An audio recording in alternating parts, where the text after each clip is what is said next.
Start streaming. We should be streaming. We love it. Let's see. Looks like we are. We're getting things going. It's starting soon. All right. This looks great. Hope everyone's having a good day. And I'm excited to kick things off. We're breaking down my track, Time Out. This one is a banger for sure. It's sort of a high energy, ravey, hard groove sort of track. And we're going to get to it in a second. I'm just making a couple posts letting people know that we are live. And yeah, let's run it. Gonna post there. I'm gonna post on Instagram. And we'll get this going.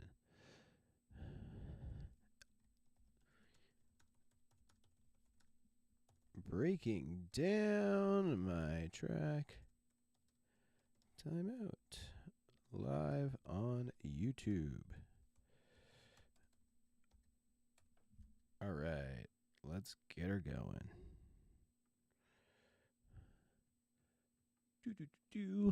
Hello.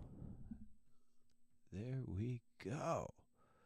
We are off to the races.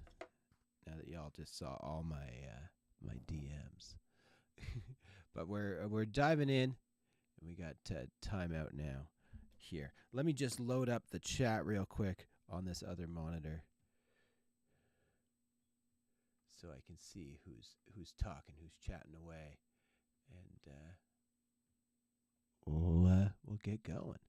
Okay, so Time Out. This song is such a simple song, and I've been really influenced a lot by the folks coming out of England and Australia. A lot of this hard groove sound, like folks like Bad Boombox and Marlon Hopstead and Hannah Lang and Patrick Topping, and there's like folks out of Australia like Sixth Sense, and there's all kinds of killer stuff. Ollie Lishman, another one that I've been enjoying. But I wanted to kind of put my Cloverdale take on this, my Cloverdale spin on this sort of hard groove sound that I've been loving lately. And so I think the first thing that I would have done with this track, before anything else, was just sort of get that drum groove down. I don't know if it would have been at 147. It's pretty quick, which is where this one's at. I'll just play the drop section for you here, the whole build and into the drop, and then we'll kind of explain what went into the writing process behind it. Here's how it sounds.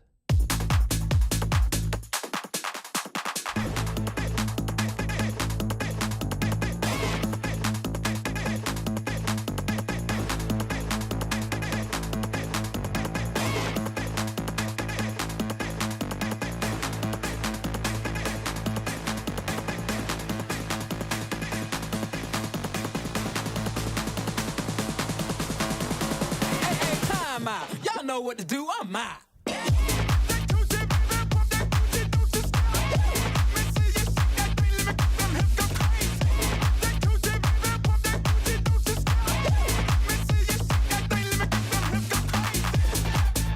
All right, so it's a doozy of a track, and a lot of it is built off this sample from this tune, Like This Baby. The song is by Young and Restless, and I actually got this sample from Track Lib.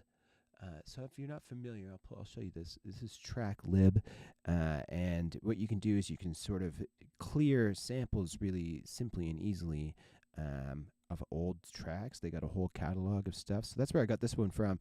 The original song is called Like This Baby, and it sounds kind of like this.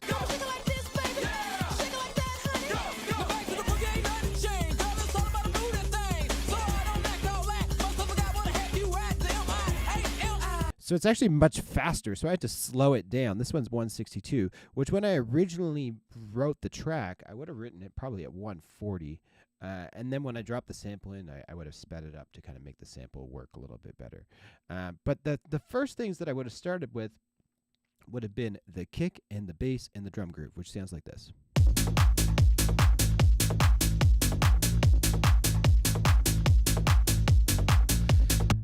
And we could talk about the drums first, but which is usually what I would tackle first, is the drums. But a lot of this music is such focused on the offbeat bass. So I really knew that is what I wanted to nail first. So I think I actually put the bass line in before I really built out the drum groove, which is unlike me. Usually I'm totally drum groove focused first and then the bass line. But in this case, bass line first. And what you can see is every offbeat, I kind of have a half note on, not a half note, eighth note on all the offbeats. So in this case, it's hitting A, which is the key of the song. And then it's sort of alternating with these other octave A's hitting the note above. And then there's an occasional sort of fill here, there. Doodaloo. So.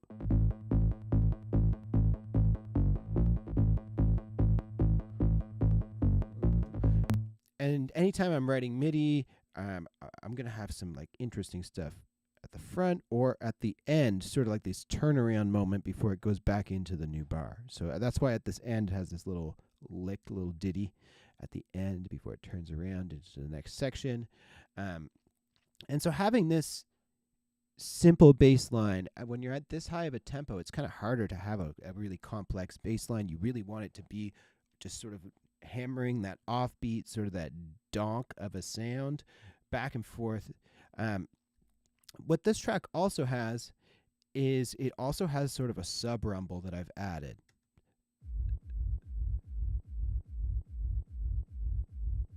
So just a real low end subby. I haven't even done too much to it. I've just sort of resampled it and created some fades so that it's ducked out underneath that kick drum.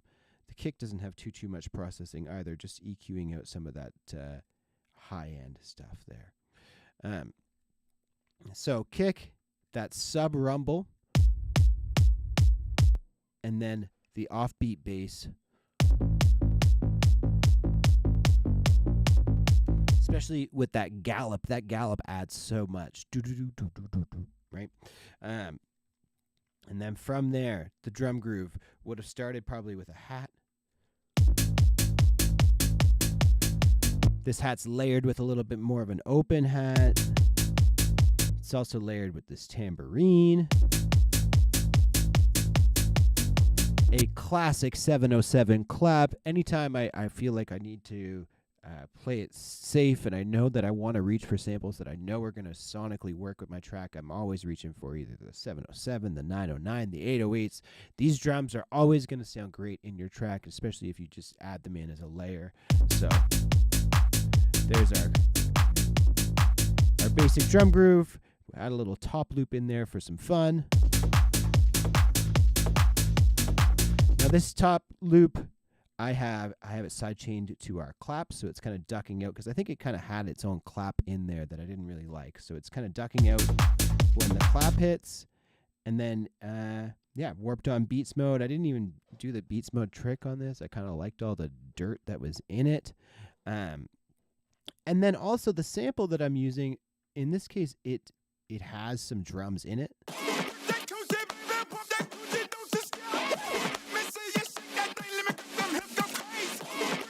So I kind of had to EQ some of that stuff out. I'm also trying to sidechain out that clap. The clap was really loud and nasty. I felt like this sample required a lot of me like tastefully getting it in there to get the mix right.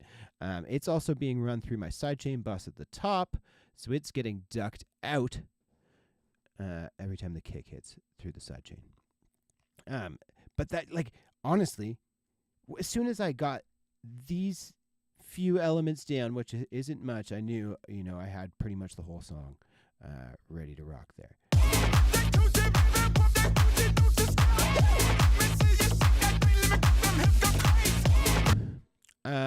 Something I noticed, this is usually just a trigger that I have.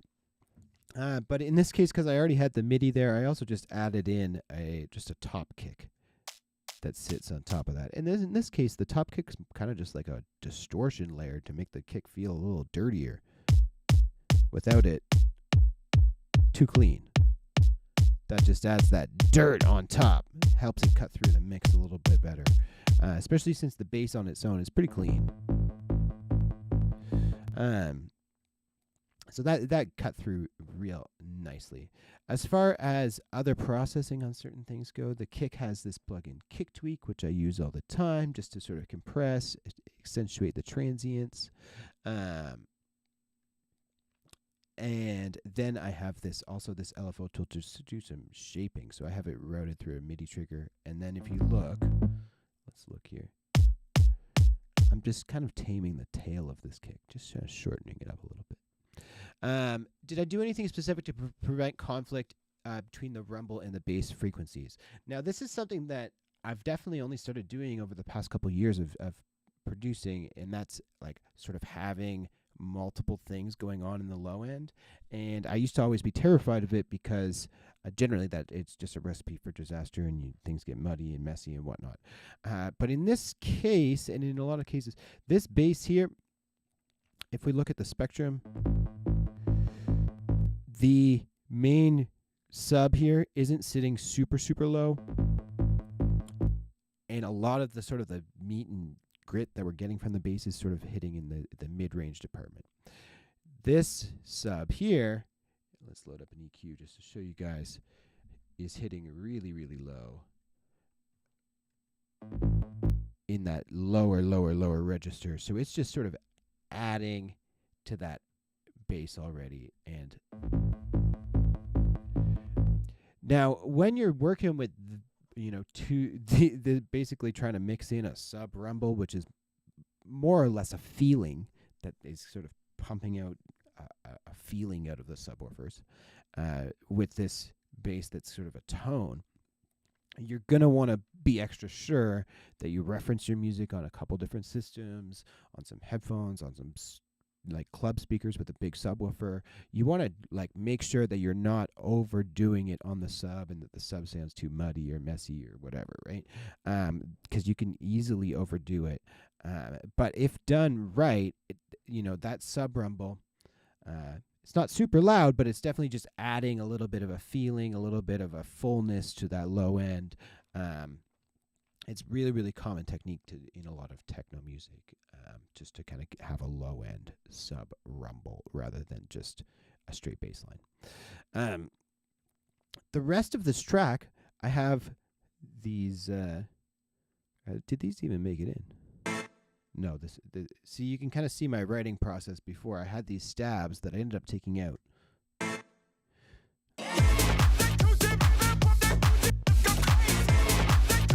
They felt just like it was a little bit too busy. So I took those out. There were other bits from the song that I kind of brought in, like this, which is just sort of like a little hit to kind of carry some of this stuff over. But throughout the track, you see I have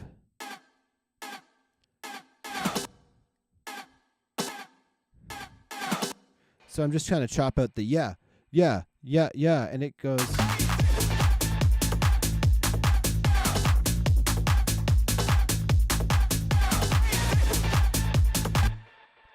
Which those things are great. You'll notice they're really small, really short. Anything like this, I want to keep things as small as I can, just to sort of just add as little to the mix as possible. I don't want to try and get things too bogged down. Even with this, I kept the drums in, but really tight beats mode trick.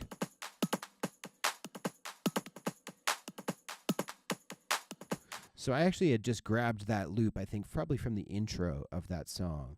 So it was just handy to have the drum version there, because without that, if I had just cut it out, you would notice a big difference.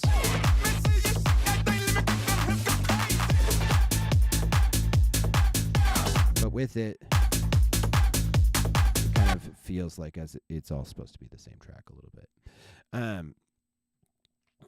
Hell yeah. We do have some stabs in there that do carry on. Where are those? Is it this thing here, I do believe. So classic rave stab with some delay, reverb, nothing fancy. It's also running through my sidechain bus at the top. The bass, we should talk about this. So the bass, throughout the build-ups and the breaks and stuff, the filters opening, I'm always trying to, like, And as the filter's opening, the volume's coming down. I'm using the bass as a way to kind of carry the energy throughout the track. You can listen to it especially in this breakdown here.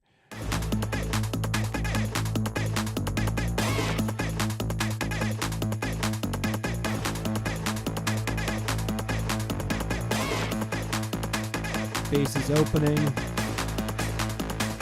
I have these sort of brassy things that just sort of resonate throughout the break. With that, I also have some of this stuff. These stabs. Another brass layer. Trying to keep it pretty epic throughout this break. That's where this marching drum comes in. This is that chop, with some endless smile to give it building up, you know. A snare build that is just, the sustain is automating up, the filter's automating up, the volume's automating up, so it starts pretty chill and gets much louder. That with a pretty basic riser here. And then this last little beat was kind of weird because I kind of needed to like cut it out because of how the original song worked. It didn't really have a 4-beat pre-drop. It's kind of like 6 beats. Hey, time out. Y'all know what Because the whole beat kind of just drops away. It's kind of neat how they did it. Hey, time out. Y'all know what to do. I'm out.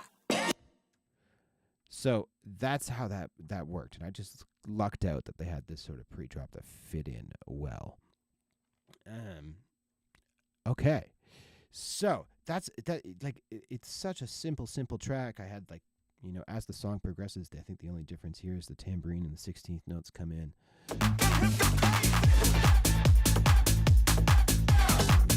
Oh yeah, and I added in this vocal chop bit.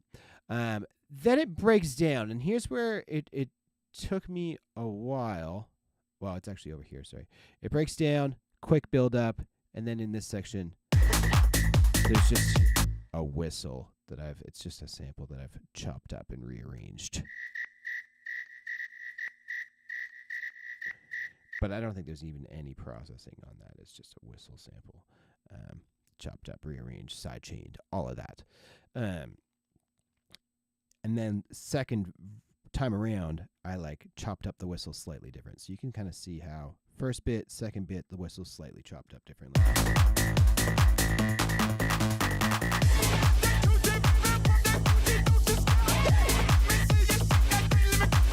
I brought the vocal in, and if I kept both of them going throughout the whole bit, the vocal and the whistle would be too much. So if I can sometimes just, I want to introduce the vocal, but I don't want to completely take out the whistle, I'll try and find a new pattern that's just a little simpler, a little tighter, a little smaller, that can fit in well with that. I'm also sort of reintroducing some of those more epic tones here, the brass and stuff, so that when it breaks down, those kind of have already been teased a little bit.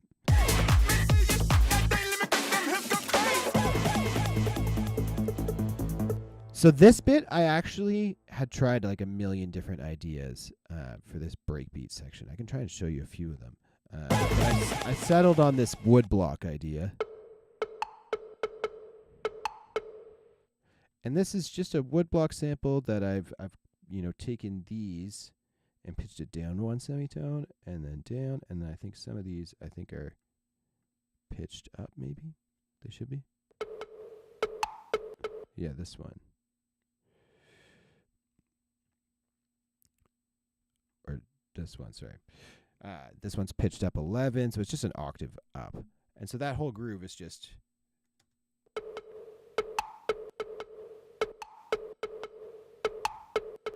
And then on the processing side, it's, a bunch of saturation, bunch of decapitator, OTT, some imaging, just to give it some width. But a lot of the groove and stuff is coming just from the pattern itself. But before I had that, I actually had this other one, which sounds really cool. And I wish I kind of found a way to make it work, but it was just a little bit too much for me, I thought. It sounds like this. So I actually didn't have that other lead. I had this one. I also didn't have, this is sort of like a chopped up version of a real drum loop. I didn't have that in there either. So it was more like this. Oh, and the bass was something different too. I forget what the bass was, but it was something more like this.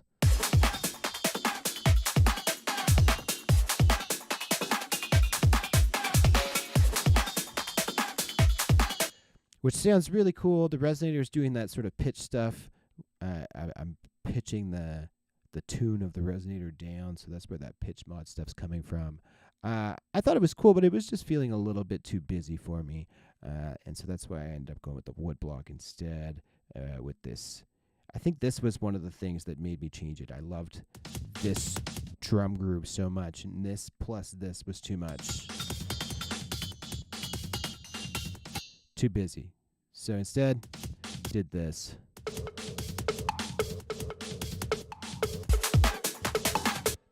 Along with a very, very, very simple sub. And the sub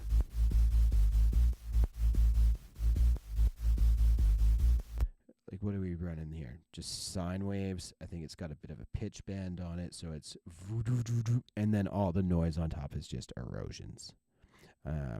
So it's simply just a sine wave with erosion.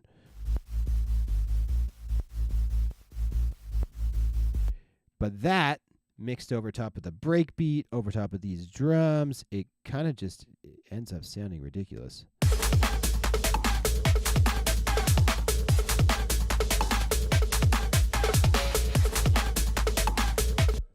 This like little triplet thing, I just manually did that myself.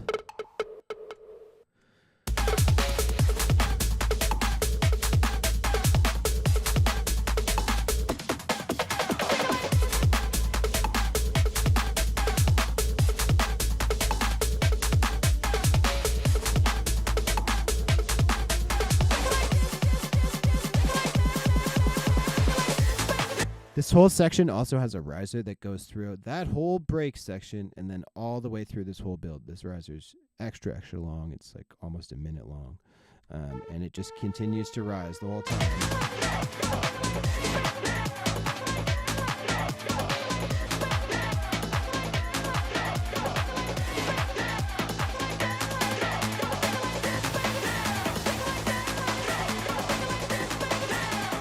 Keeps rising, keeps rising, keeps rising.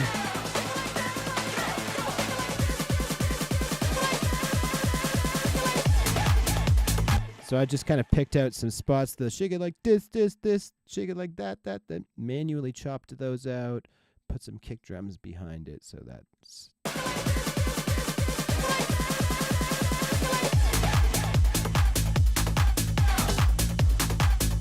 Had to have a woo, woo, woo. I think that's this here.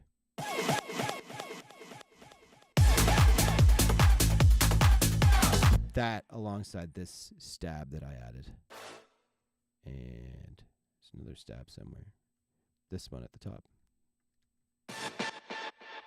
So all of these all delaying together.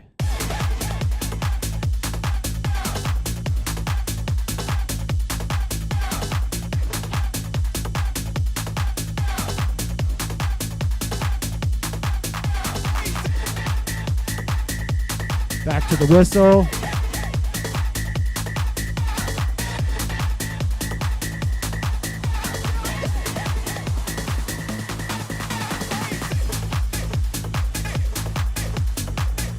Then back to that chop that we had introduced in like the first build up. It's kind of the same chop. And yeah, like that is mostly it. It's a very, very, very simple song. As you can see, like there's only 51 tracks in here, and most of them are just me chopping up that sample in different various ways. So much of it, yeah, is chopping up that sample.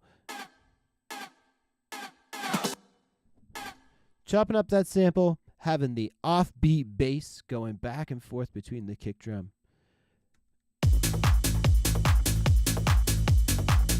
Making sure you have a real full drum groove. And that is the bulk of this song. If we want to look at the mastering chain I can explain it a little bit, but it's not overly complicated here, folks. I have an imager, which is going to widen it a little bit and also bring down some of the the sides in the sub. So there's no stereo information in the sub. Wow, folks, super lazy of me. Usually I wouldn't do this, but in this case it looks like I did. So I just have a little bit of endless smile in this build-up. Right on the master, shamelessly. Free clip, just a clipper to kind of clip anything that might be poking those peaks a little bit before it hits some of these limiters. Gullfoss, which is just sort of a fancy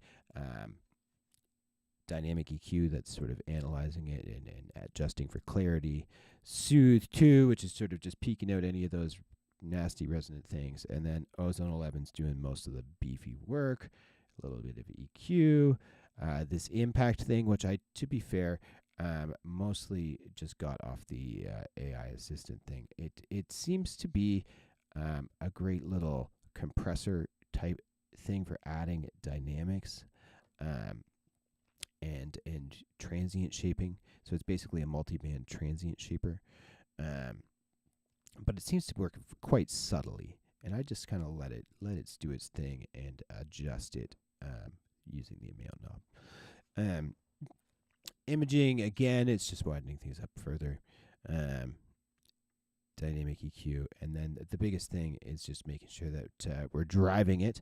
And the greatest thing about Ozone 11 is it has this upward compression, so you can apply a bit of like gain to kind of even push it even further with those heavy EDM type tracks. With this, the biggest thing I'm going to be doing is just monitoring how much reduction I'm getting here and then how loud I'm actually hitting in my LUFSs. In this case, the mix was super, super easy and straightforward. I wasn't like trying to like overdo anything, and so it made the master super easy as well. Yeah. Hopefully that answers any questions you might have on how I wrote my track Timeout. It's out now for free if you wanted to grab it. Oh, look, you can also see, look, this is the radio edit. I always do this. Radio edit in the same project so that, you know, you can make edits over here. They're going to apply to both. Yes. If you haven't already, definitely check it out. The stems are available for free download. If you want to grab the stems, you can do that through the link on SoundCloud. I'll make sure that there's a link in the description as well. If you're watching this and you're interested in my mentorship program, you can get more info on that at vibrancylabel.com. Check that out. All right, without further ado, my name is Cloverdale, and this has been my Timeout track breakdown session. Thanks for tuning in, everyone. Hope you guys learned some stuff.